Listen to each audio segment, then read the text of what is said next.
Welcome to Faith Focals. My name is Faith. On this channel, I want to have a conversation with you about our beliefs, where they may be the same, where they may be different.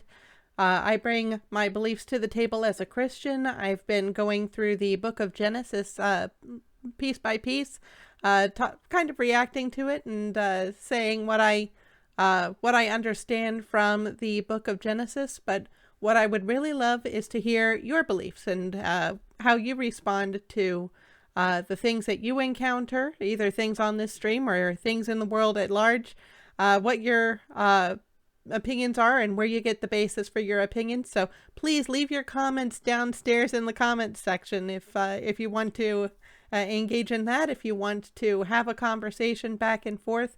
I think you'll get a lot of value out of the channel if you do that. But for now, we're continuing our study through Genesis, and I thought last week was hard. We were going through the account of Jacob and his two wives, Leah and Rachel, and of course that is a totally different culture, and I don't agree with the concept of polygamy, and so it's just difficult to kind of wrap my mind around the cultural situation, these two girls grappling with the fact that they're both sisters and that they're married to the same man and they're infringing on each other's right to their husband. It was a messy story and messy to slog through. Of course, I'm very familiar with it. I've been a Christian for most of my life, and so it was nothing new or surprising to me. But how do I express this in an American culture where I think to the good, we have been a monogamous culture? I think that would be preferable based on what the Bible teaches. I think that's the way that God prefers things. However, we see people in the Bible who are mistaken about what a good life looks like, I would say. And so in the culture that Jacob came from, his family mostly came from the city of Haran to the north. They were, of course, okay with this concept of polygamy.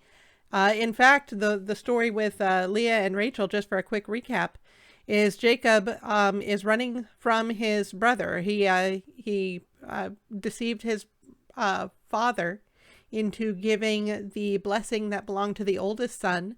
That would have been Esau, his brother. He deceived his father into giving that blessing to himself, Jacob, instead. And he had also traded Esau's birthright for a pot of stew. In other words, Esau had come home starving. I saw the pot of stew that Jacob was cooking. It looked good to him. And Jacob said, well, I'll give you this pot of stew if you'll give me your birthright. And Esau's going, what does my birthright matter to me if I'm about to die of starvation now? So he made that trade. So losing that blessing from his father was a big deal, because apparently in Genesis, blessings actually do something. It's not like someone says, God bless you, and then you don't see any outcome from that, as far as you know. The blessings that the patriarchs in Genesis, people like Jacob himself, he utters some blessings that seem to come true. Of course, his father Isaac, we see curses that come true, like from Noah. And so these things actually have effect according to the book of Genesis. So it was a huge loss to Esau to lose his blessing and his birthright. He was fit to kill Jacob. Jacob had to flee. Jacob runs to Haran, where his extended family lives. His immediate family lives down south in Canaan. But his extended family lives in Haran. His mom tells him, run to Haran, find my brother, marry one of his daughters. And so Jacob heads north to Haran, finds Laban. Laban's got a very pretty daughter. It's his second-born daughter, Rachel. Jacob really takes a liking to Rachel and says, I'll work for you for 7 years if I can marry her. And Laban says, that sounds good. But after the 7 years are over, once it's time for the wedding, in that culture, from what I understand, marriages, the bride had her face veiled. We're kind of familiar with this in Western culture too, but I guess the veil must have been thicker than we usually have here, because when Jacob got married, he wound up getting married to her older sister Leah. Laban had traded the older sister Leah in for Rachel and didn't tell Jacob about it. So when Jacob found out the next day, naturally he wasn't very happy.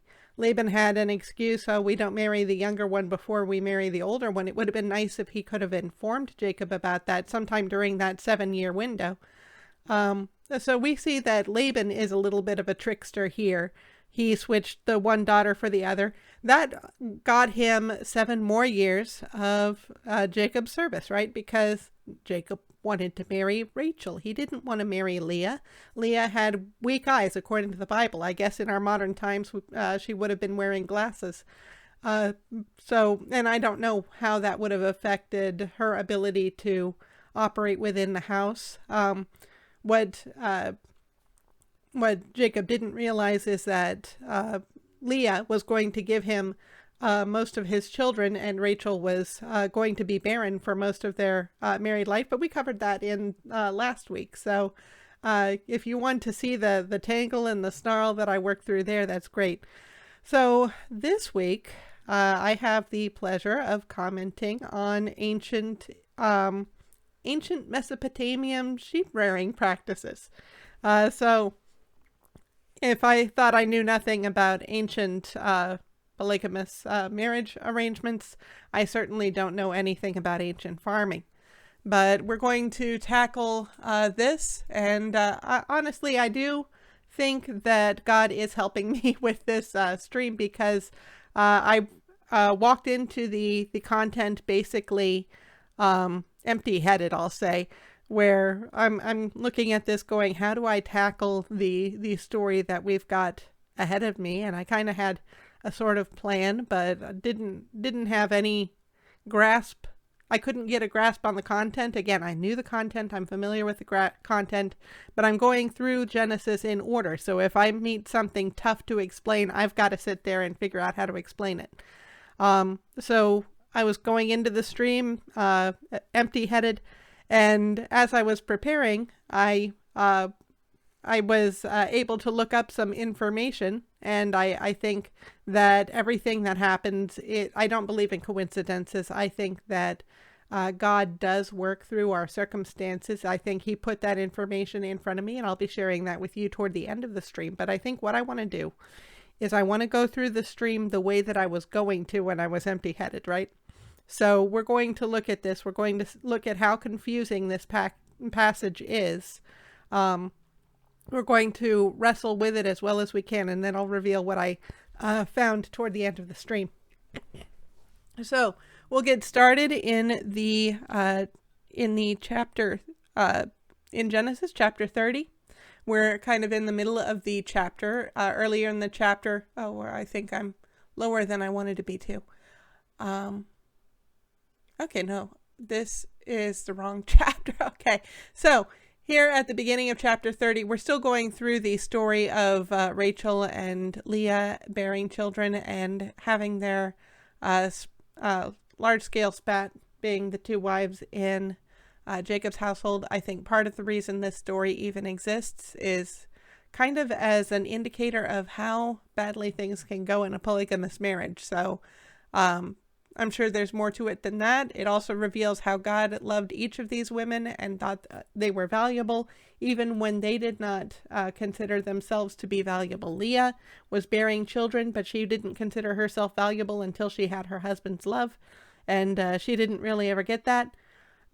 Rachel had her husband's love, but she never considered herself to be very valuable unless she had children. And when she finally gave birth to her one son, Joseph, she names him, may he add, these footnotes are handy for that. She adds him, may he add, as she says, God has taken away my reproach.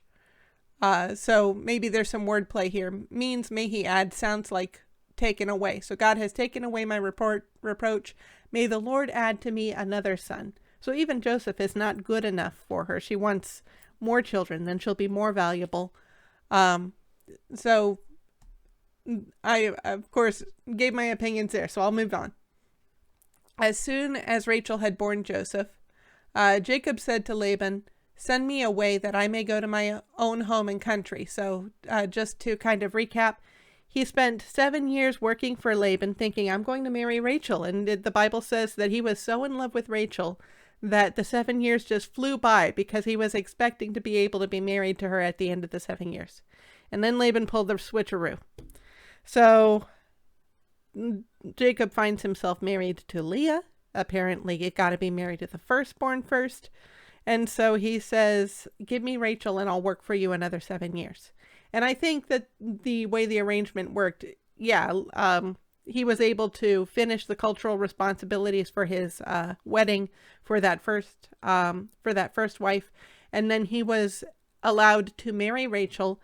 And then over the next 7 years, that's where we have the spat that we covered last week, where the ladies are determining their value based on how much of Jacob's love they can get and how many children they can bear.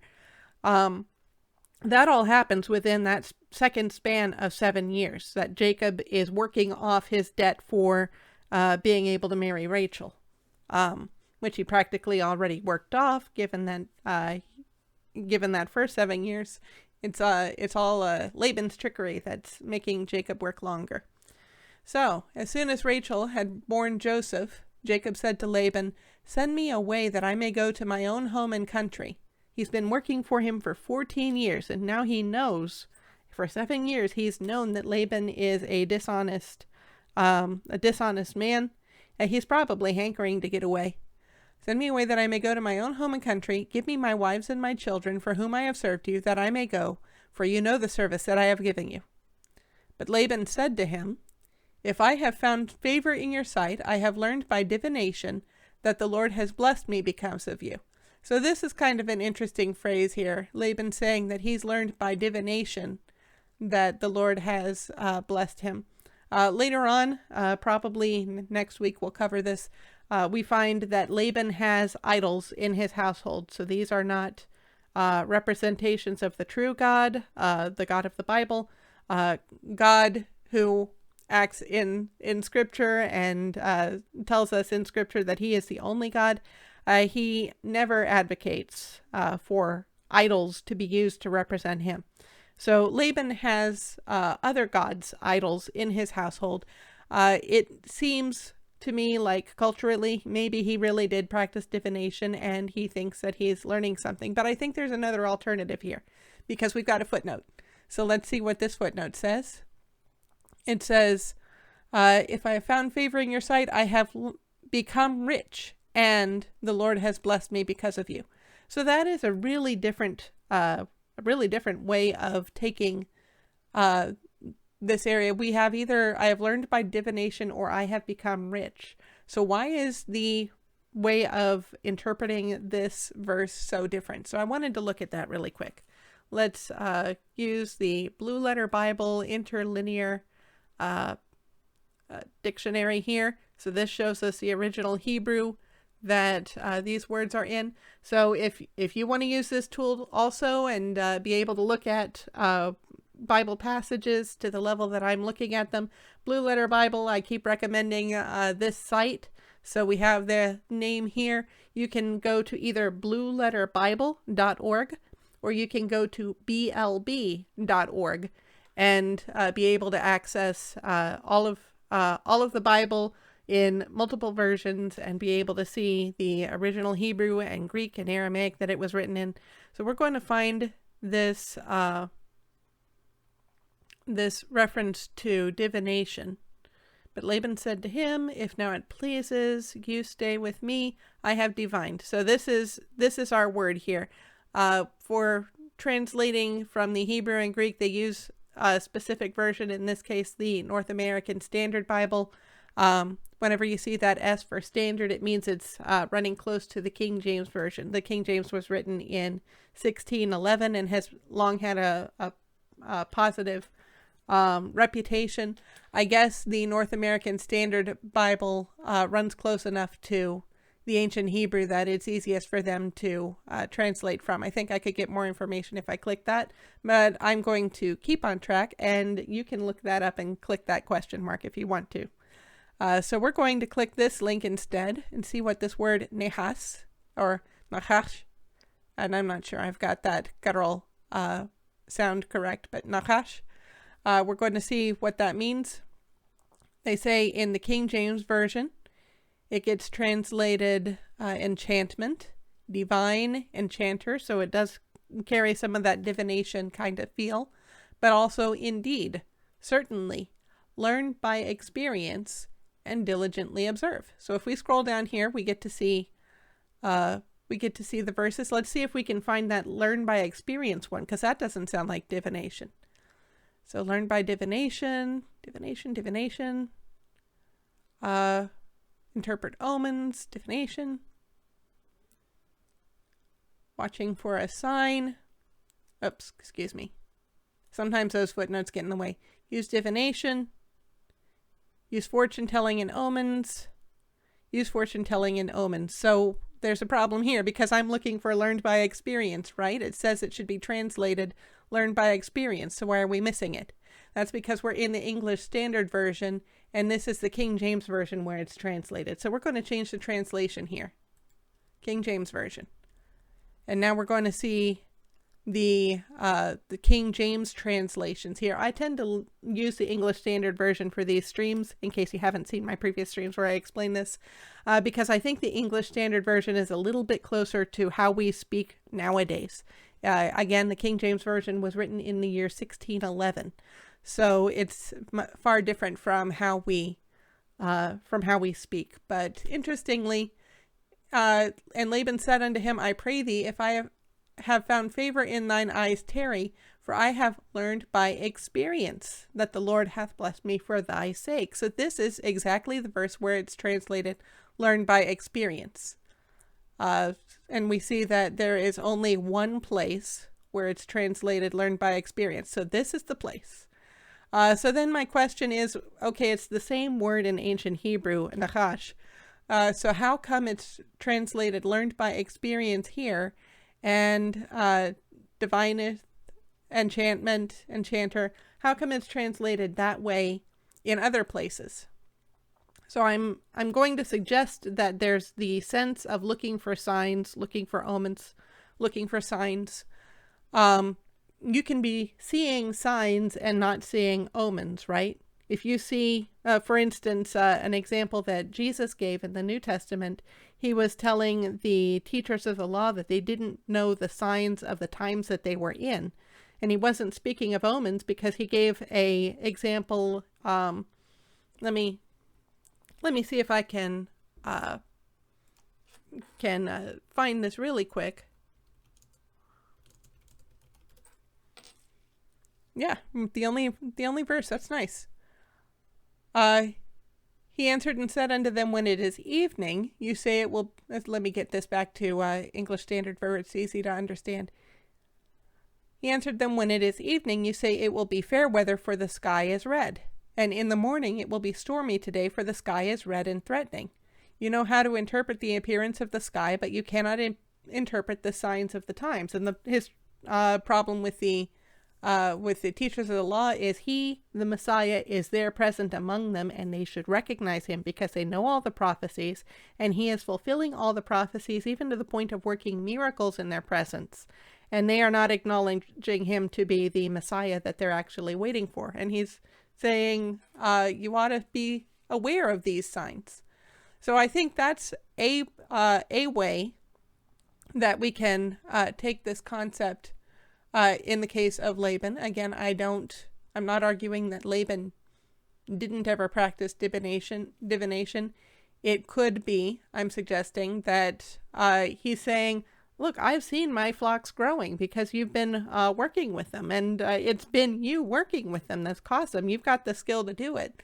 I want to show another example of this word here, 1 Kings 20, verse 33. I already have the tab saved with that verse. 1 Kings 20:33, and we're in the English Standard Version, so it's easy for us to read through. We're going to look up here for some context. And a man of God came near and said to the king of Israel. This is in the future. This is after the Genesis story that I'm talking about. This is when the nation of Israel has been established. It's had several kings. This particular king is an evil king named Ahab. But he's got this prophet who's telling him, thus says the Lord, because the Syrians have said the Lord is a God of the hills, but he is not a God of the valleys. Therefore I will give all this great multitude into your hand, and you shall know that I am the Lord. So the Syrians are enemies of Israel. They're getting ready to attack. They're going to come through the valleys. And I think part of the reason that they would have this impression was that the valleys are a good place to run chariots. And at least early in Israel's history, I don't know if up until this time, but early in Israel's history, they had trouble driving out the people who were able to use chariots in battle.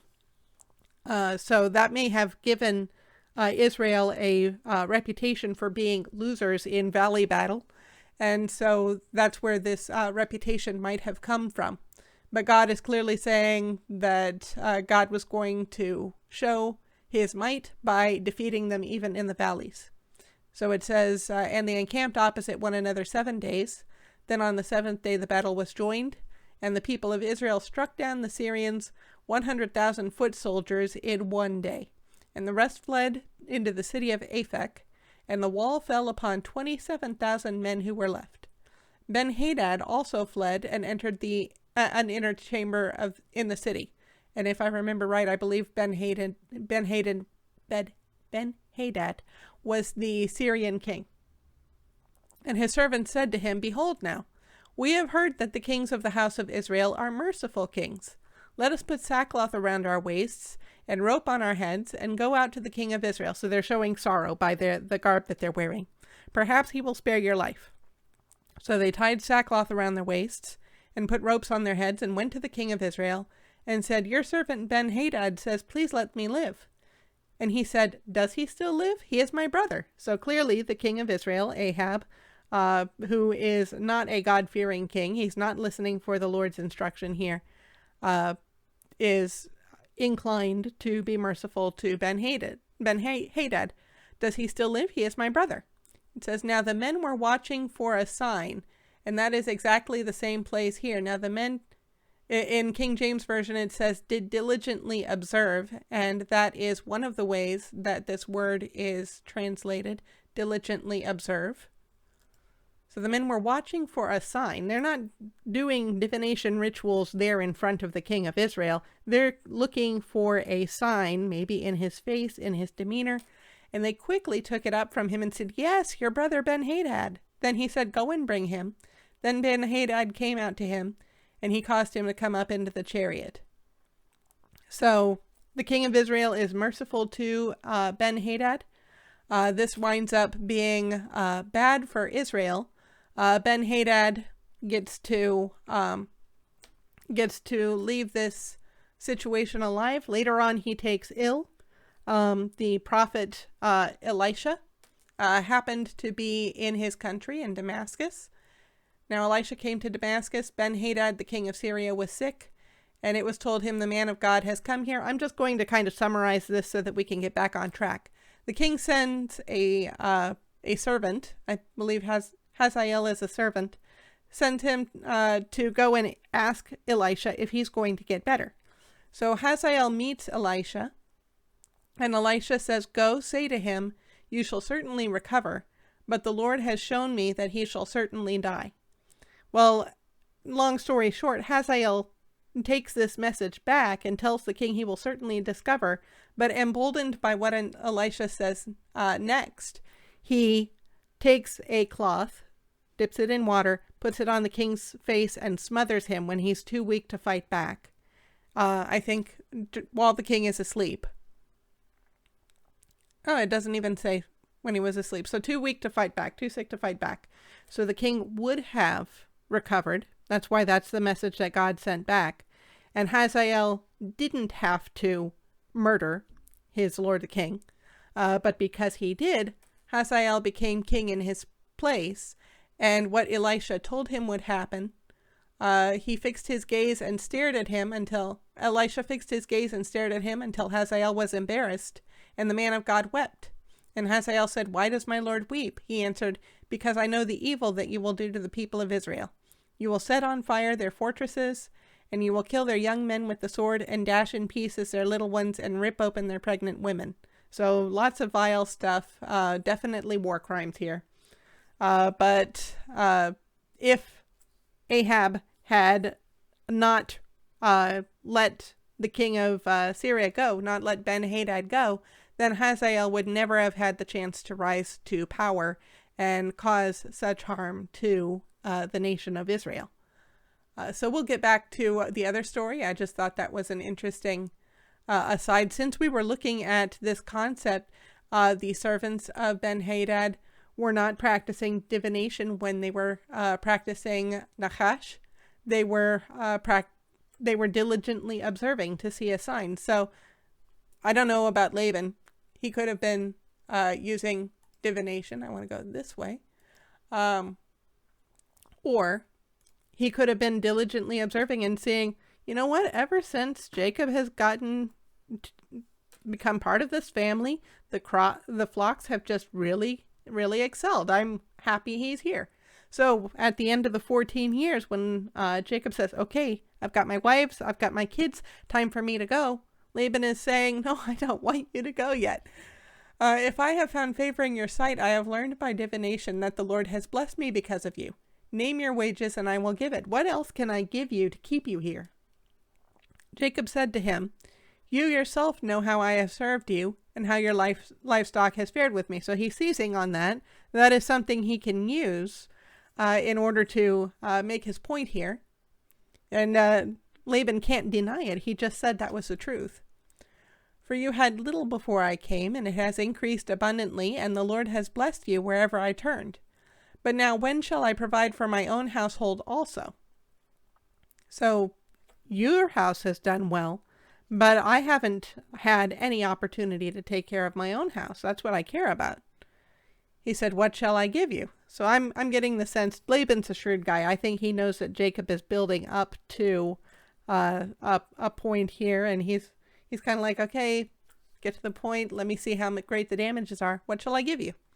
Jacob said, "You shall not give me anything. If you will do this for me, I will again pasture your flock and keep it." And Laban already knows when Jacob pastures Laban's flock, the flock gets bigger. "Let me pass through all your flock today, removing from it every speckled and spotted sheep, and every black lamb, and the spotted and speckled among the goats, and they shall be my wages. So my honesty will answer for me later, when you come to look into my wages with you. Every one that is not speckled and spotted among the goats and black among the lambs, if found with me, shall be counted stolen." So you get the white ones, and I get all of the mottled or speckled or black sheep, and there will be a clear distinction that these sheep belong to me and those sheep belong to you. If you see any sheep among my sheep that are white, then you know that I stole one. Which, of course, is going to encourage Jacob to be honest anyway, since the distinction will be so clear, and he knows it, right? So, and I was talking with someone earlier, and actually it may have been beneficial to Laban to keep the white sheep, because if you're going to dye wool, what is the easier color to dye into whatever colors you want? Is it going to be white? Is white going to be easier, or is black going to be easier?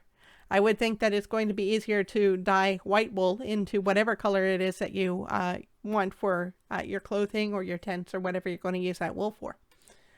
So Laban said, "Good, let it be as you have said." But that day Laban removed the male goats that were striped and spotted, and all the female goats that were speckled and spotted, every one that had white on it, and every lamb that was black, and put them in charge of his sons. And he set a distance of 3 days' journey between himself and Jacob pastured the rest of Laban's flock. So Laban does another switcheroo, or not a switcheroo. He takes what should rightfully be Jacob's at this point, right? Jacob comes out to look at the flock that he's going to be that he's going to be improving and growing, and all he sees are white sheep or white goats. Nothing that he's going to be able to claim for himself. And I think he knows that Laban is deceiving him again, is changing his wages on him again. And honestly, it doesn't make sense to me why Laban is doing this, because Jacob has already said, your flocks are going to get better, get bigger. You're not going to lose anything. At the end of the 7 years, you're going to have more sheep than when we started. And all this does, all that taking the sheep away from Jacob does, is make Jacob's cut smaller, makes it 0, apparently. It doesn't help Laban's flock any.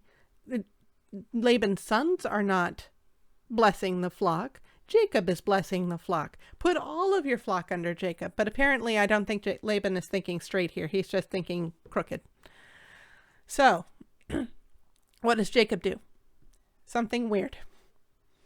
Then Jacob took fresh sticks of poplar and almond and plane trees, and peeled white streaks in them, exposing the white of the sticks. He set the sticks that he had peeled in front of the flocks in the troughs, that is, the watering places where the flocks came to drink. And since they bred when they came to drink, the flocks bred in front of the sticks, and so the flocks brought forth striped, speckled, and spotted. Say what? He takes these sticks, he peels them so that the underside of these green sticks, twigs, is exposed, and it's lighter than the bark on the outside. He sets the sticks in front of the flocks in the troughs. So, looking at this without any other information, I'm going, okay, is he propping them up on the side of the trough so the flocks can see them?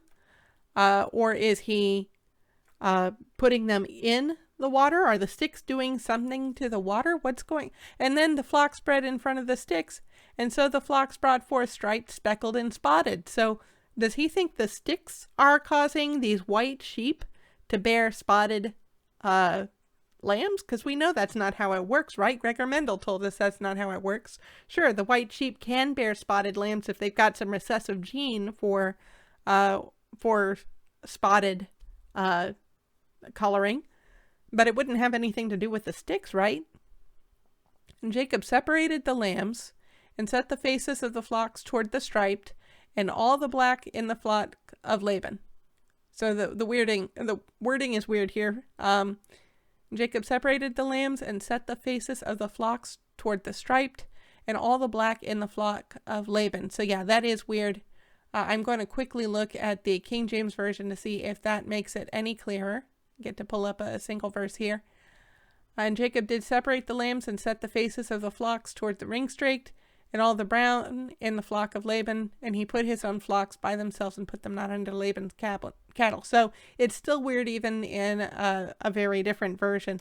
The way I read this, since it's hard for me to follow the thought process for this first sentence here, the way I read it is Jacob takes his wages. In other words, okay, these sheep are bearing spotted lambs and speckled lambs, brown lambs, and whatever. So I'll just take those because that's what I should have, and I'll keep them in my own herd. I am not going to let Laban relocate these lambs away from me. Laban can have his sheep. They're in that herd over there that I'm taking good care of. And my sheep over here, I'm taking good care of for me. Whenever the stronger of the flock were breeding, Jacob would lay the sticks in the troughs before the eyes of the flock, that they might breed among the sticks. But for the feebler of the flock, he would not lay them there. So the feebler would be Laban's, and the stronger Jacob's. Thus the man increased greatly, and had large flocks, female servants, and male servants, and camels and donkeys. So, when I was gearing up to start this stream, and it took me a little while to prepare for the stream. Tell you what, we'll go to full screen for a moment.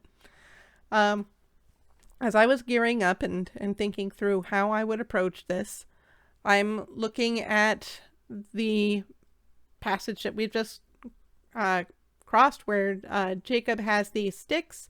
He puts them in front of the white sheep. I don't know if they're outside the trough or inside the trough. And the sheep breed. And in the King James Version, let me quickly pull that up. In the King James Version, I prefer the way the ESV is written.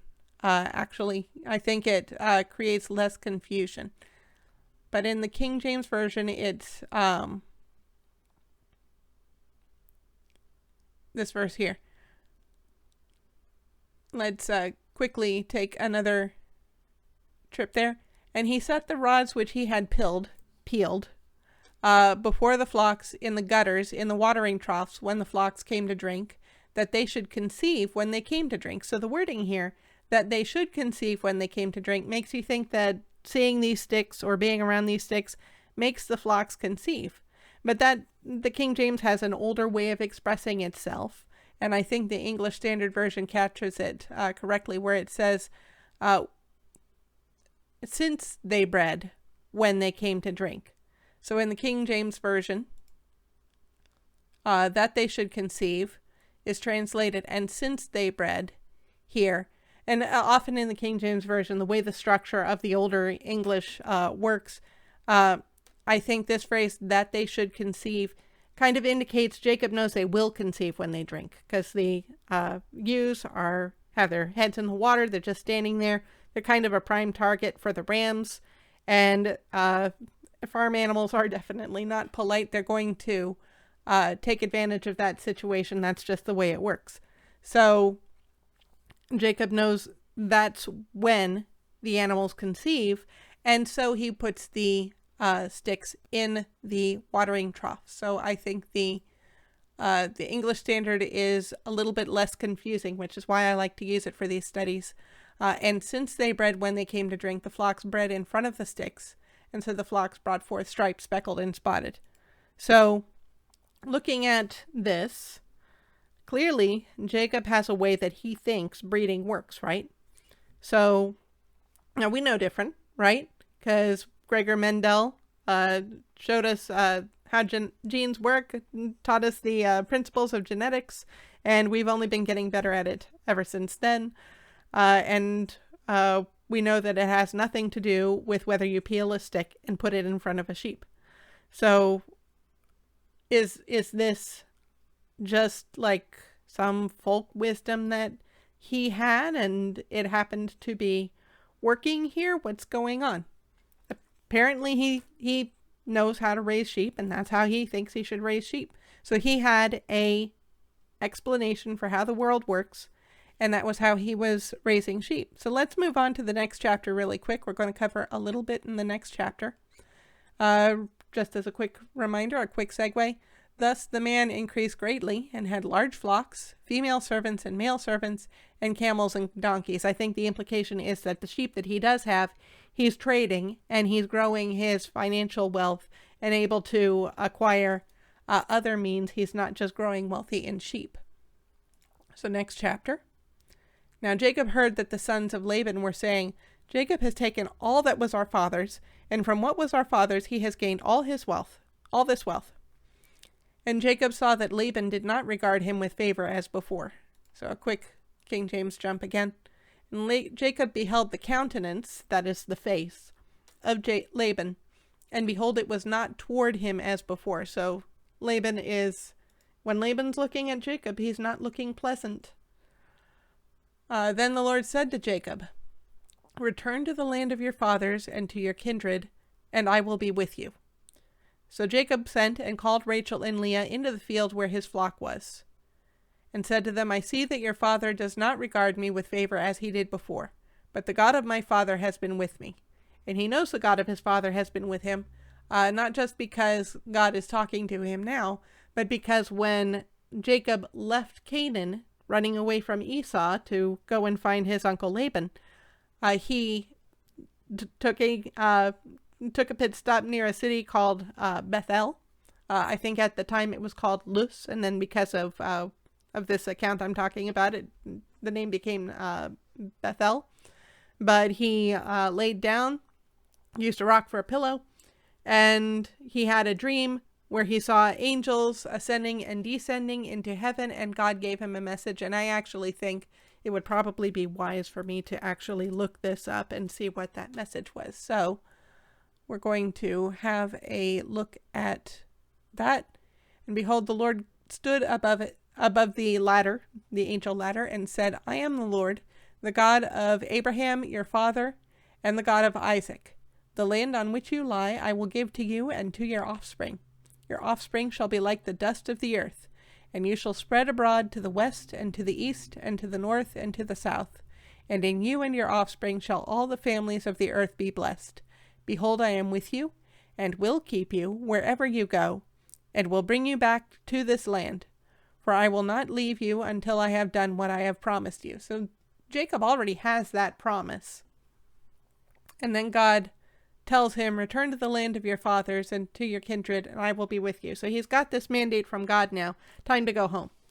Now when he left home, when he left Canaan, where his parents were, his mother was aware that he was running away from his brother, and she told him, I'll let you know when it's safe to come back. She's not letting him know, is she? It's God who's letting him know. And from what I can tell, I don't know of any instance where Jacob gets to see his parents again. Isaac was very old when Jacob left to go to his uncle's house. Isaac was not aware that Jacob was running for his life at the time. I imagine that Rebekah, Isaac's wife, would have been very old also. It's been 20 years now. We find later on in a future passage, I'm not going to cover it exactly tonight, but as I'm recording this, but in a future passage, we'll see he was working for 20 years, almost 21, but because things are not going well with Laban, he's cutting that short. But so he's been gone for 20 years. His parents were already elderly. His father wasn't sure when he was going to pass away. That's why he was giving the blessing to Esau, which turned out to be Jacob through that deception. So it's up to God to let Jacob know to go home, which I kind of find saddening. And I don't recall Jacob encountering his parents again. It would be nice if I've turned out to have forgotten something, but I don't think he does. So Jacob talks to Rachel and Leah, said to them, I see that your father does not regard me with favor as he did before, but the God of my father has been with me. You know that I have served your father with all my strength. Yet your father has cheated me and changed my wages 10 times. But God did not permit him to harm me. So I'm sure there's more to this story than what the Bible is saying. The Bible is summarizing what was going on. We're going to see a little bit of detail here. If he said the spotted shall be your wages, then all the flock bore spotted. And if he said the striped shall be your wages, then all the flock bore striped. Thus God has taken away the livestock of your father and given them to me. So it appears that Laban would go out and see how many spotted sheep Jacob is getting. And he would talk to Jacob and say, okay, from now on, what I want is for you to only get the striped sheep. I don't want you to have any of the spotted sheep. I want you to have the striped sheep. And he was in the position to make that demand. So Jacob would say, okay, fine, I'll have the striped sheep. Well, then the sheep that he was rearing would bear striped sheep instead of spotted sheep. Whatever the distinction is in the sheep culture or community. To me, it's either white, black, or mottled. But so God is arranging that Jacob is able to maintain the level of wealth that God wants him to have. God is blessing him, I should say. Thus God has taken away the livestock of your father and given them to me. In the breeding season of the flock, I lifted up my eyes and saw in a dream that the goats that mated with the flock were striped, spotted, and mottled. Then the angel of God said to me in the dream, Jacob, and I said, Here I am. And he said, Lift up your eyes and see, all the goats that mate with the flock are striped, spotted, and mottled, for I have seen all that Laban is doing to you. I am the God of Bethel, where you anointed a pillar and made a vow to me, which is what he did with that pillow stone that he had used. He poured oil on it, he anointed it, and vowed to follow God if God would provide for him and allow him to come back. Now arise, go out from this land, and return to the land of your kindred. So I'm going to take a quick peek here. We're going to go ahead and see the gal's reactions. Then Rachel and Leah answered and said to him, "Is there any portion or inheritance left to us in our father's house? Are we not regarded by him as foreigners? For he has sold us and has indeed devoured our money." Which makes sense. They're speaking figuratively, I believe, because what happened is he married them off to Jacob. Okay, so he didn't sell them. They're not slaves. They've been married to Jacob. But as Jacob has been trying to establish his own house, Laban keeps changing Jacob's wages. Laban keeps trying to take Jacob's property away. Well, that's these ladies' property too, right? So he is not treating them like his daughters. He is treating them like foreigners, like someone he doesn't respect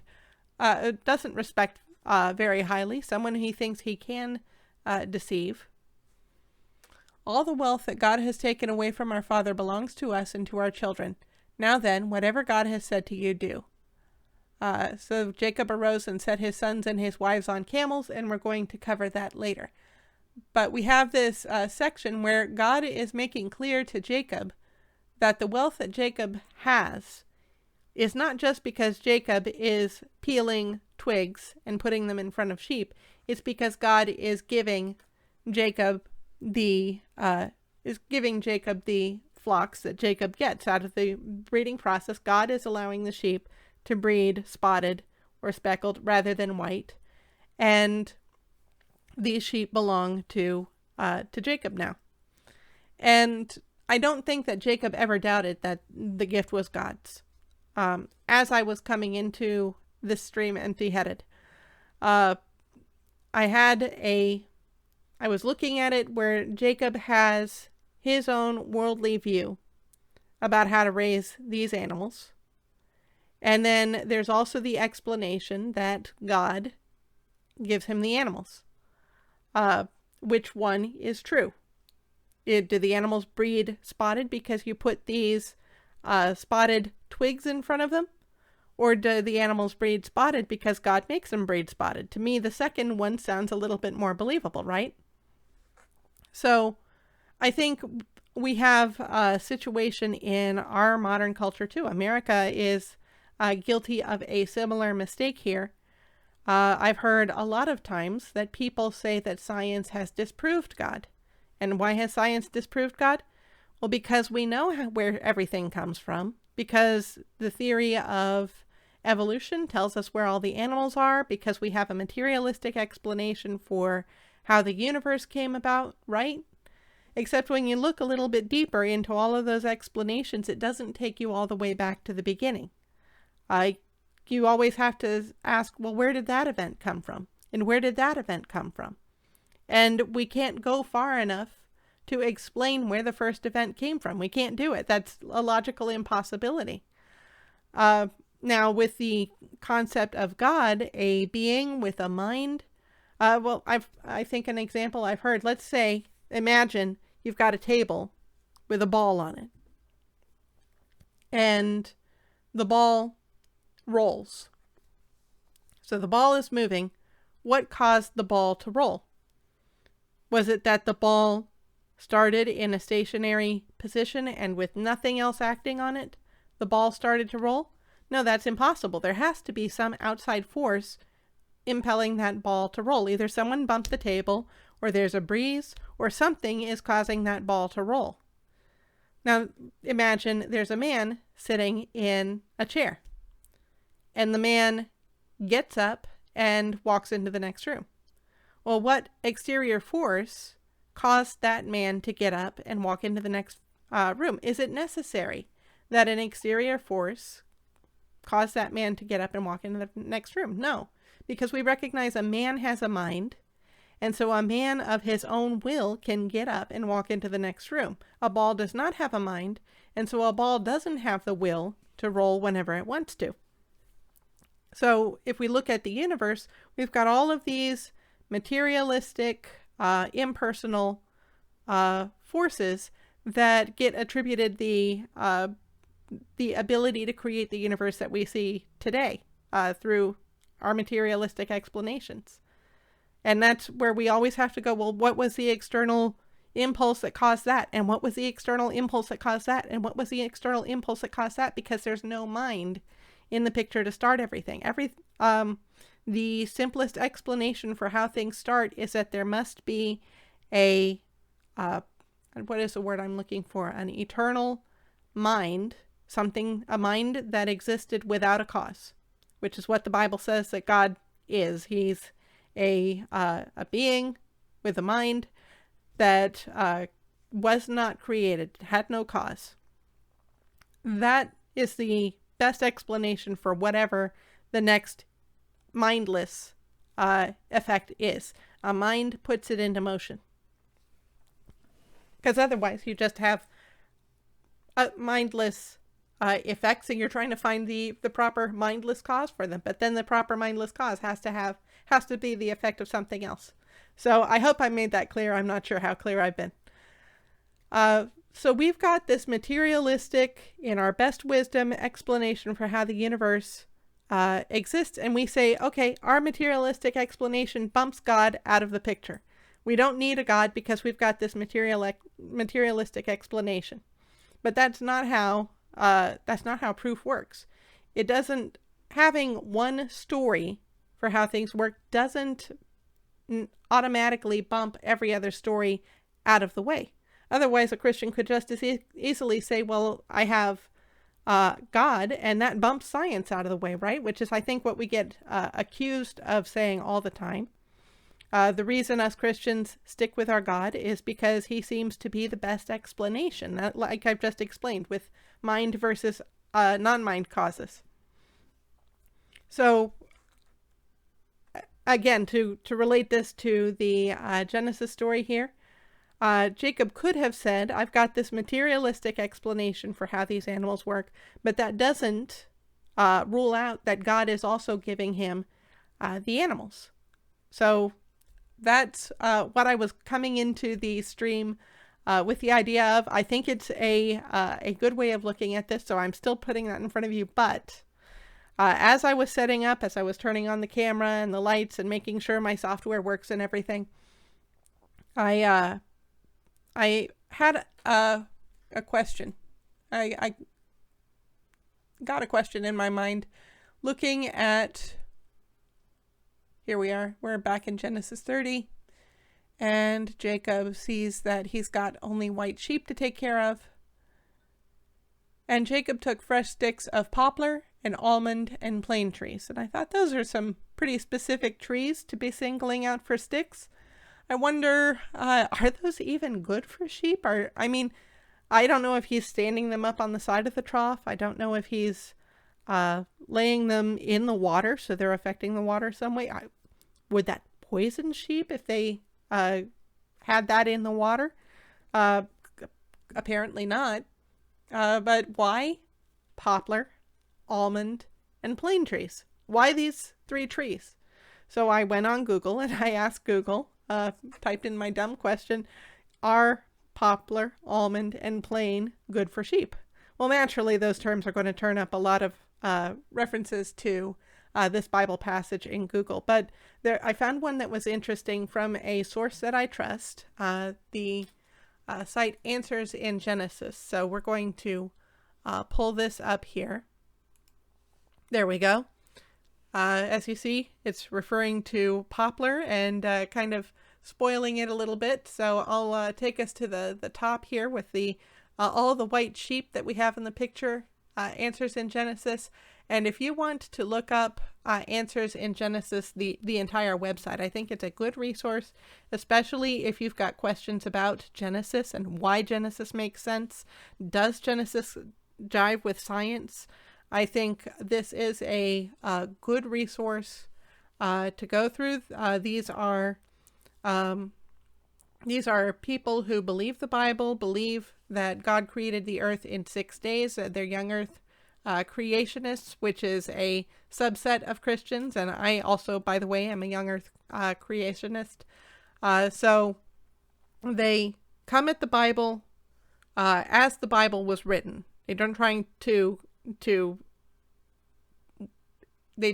to shape the Bible around more modern ideas, but they're also checking to see how science relates to the Bible. They're comparing and contrasting, and there's not a lot of contrasting to do. Science fits with the Bible, and so this is an explanation where they found how this passage with Jacob peeling these poplar, almond, and plain twigs is actually scientific. So we're going to go past the majority of this. This is a lot of introduction here.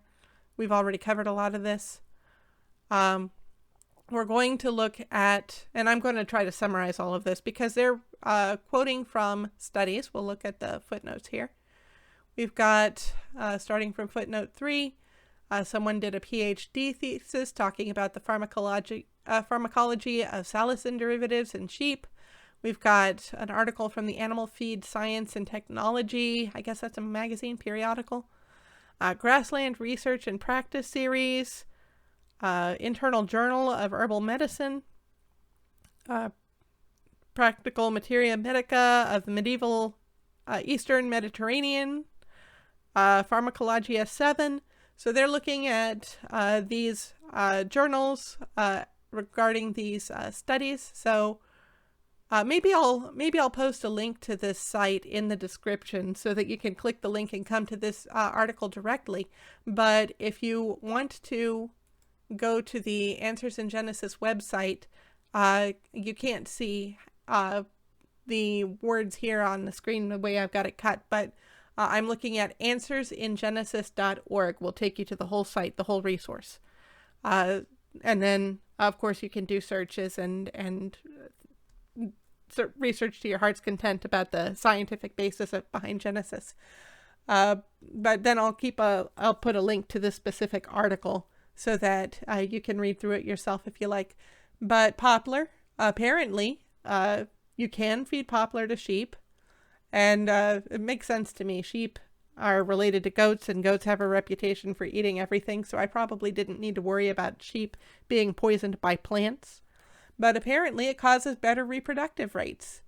You get more rates of multiple lambs from a pregnancy with poplar, and a higher conception rate, which means they're conceiving faster. What did I see here about the conception? Tell you what, there was something that I saw. It was like in this experiment that they did, they found that the ewes that ate poplar, I think were, there we go. Yeah. Poplar treatment had a significant effect on mean lambing date, with ewes in the high treatment lambing 4 days earlier than control ewes. So the ewes that got the poplar were able to bear lambs 4 days earlier than ewes that didn't get the poplar, if I'm understanding right.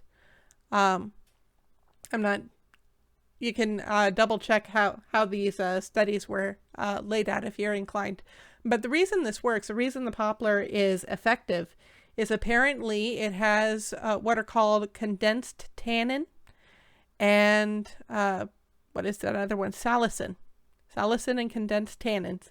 And apparently these products, when the ewes eat them, of course we know that sheep are ruminants. They've got multiple stomachs, and so they can bring up again the food that they've eaten, since grass has cellulose in it, and that's going to be tough to digest. So they bring it up, chew it, and swallow it again. I don't know how many stomachs a sheep has, but more than one.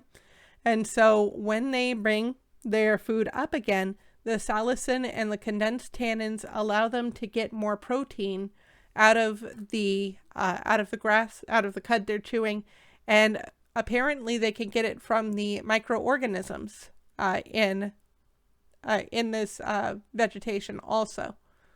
I'm trying to see where microbial protein there. So that's what I saw. So if they have access to more protein, that means the sheep are going to be stronger than a sheep who doesn't have access to protein, right? And also their young are going to be stronger too. So they're able to bear better. And then almond apparently helps to resolve urinary and uterine disorders. So almond is good for contradicting those. It looks like possibly is good medicine for humans as well. And then plain, they think that the plain referred to is called the oriental plane tree.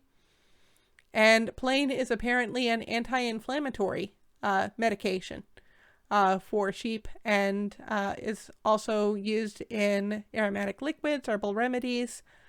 And interestingly, with plain, the way you get the benefits from the plain plant are you steep it in water.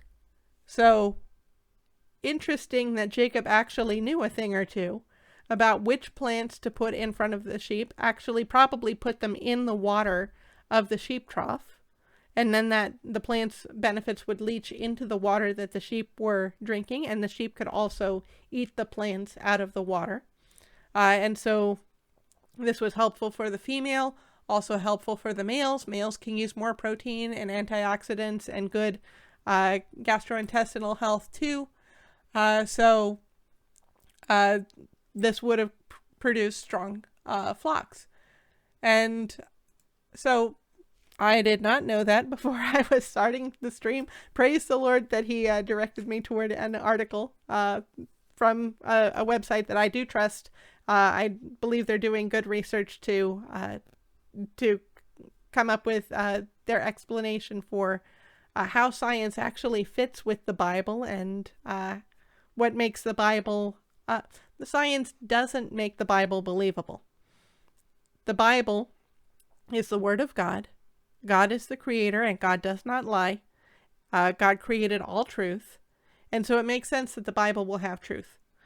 So the Bible is what makes science believable, and as it turns out, it's kind of nice to see that there is a correlation between what Jacob is doing with the poplar, the almond, and the plane trees, and actually these trees do have such benefits that would be beneficial to rearing sheep. Did Jacob know that before, or is that something God revealed to him? I don't know. Jacob definitely had experience rearing sheep. Before this 6-year period that he was building up his own household wealth, he had definitely reared Laban's sheep successfully with God's blessing. The Bible does attribute the sheep that Jacob did have to God. God gave him the sheep. Because here's what I'm thinking. In Genesis 30, it tells us that whenever the stronger of the flock were breeding, Jacob would lay the sticks in the troughs before the eyes of the flock that they might breed among the sticks. But for the feebler of the flock, he would not lay them there. So the feebler would be Laban's and the stronger Jacob's. Now it's not, again, he's not putting the flocks in front of the sticks because the sticks are going to turn the flocks brown. The sticks are strengthening the flocks.